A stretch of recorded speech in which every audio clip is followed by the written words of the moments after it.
فما يخص اللي طلبت يا الإله بجاه المختار الرسول. هذا طلع توسل راجين الله تبارك وتعالى عن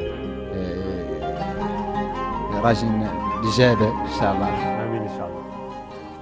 يقولوا يا الإله بجاه المختار الرسول عليه الصلاة والسلام إله غفسنا نجينا من عذاب النار ما لقاها بتلحمسنا، وذاك اليوم اللي فيه تقوم الناس وتقعد في السموم، والحميم اللي فيه تعوم ذاك احنا منه نفسنا.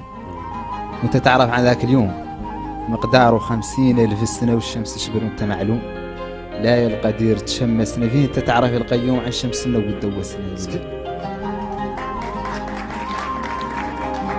وقت نطرحوا المتين في شبر ما هو باطل شبرين، لا هنا نطرحوا منقادين للطارحنا ما حسسنا نكب ونكتفين يدين، والجانا كامل يعفسنا ما قلنا عن ذا ما هو زين، ما صككنا ما فركسنا بينات يدين السوالين.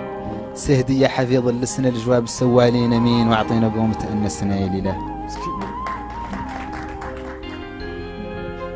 وعفي الملك الديان ذا اللي ما زالوا ذاك كان من دفعتنا فضل الشيطان وقتنا خضنا وركسنا، وفاتوا عمان على عمان ما قدمنا فيهم حسنا، ولا صلينا ساعة الأذان وابدأ ما صمنا قاعسنا، ولا حجينا عمان متان والله ما قاعد كايسنا، وطفحنا وطلصنا العنان واليوم على قدك كسنا يا الإله. ولا نحتمى بحماك في الدنيا نحان معطاك، واعطينا من فضلك شهاك وبستر النعمة لبسنا.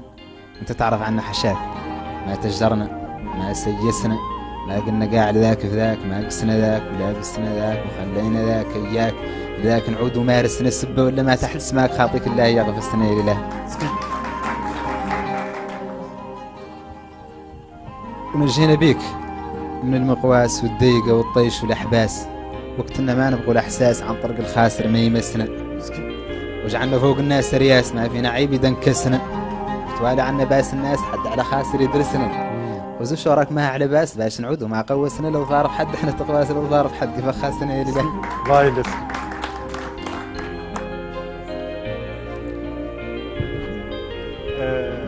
الغريب الأمر على أن من مفاجآت البرنامج على أني جبرت حد مخليني ميساج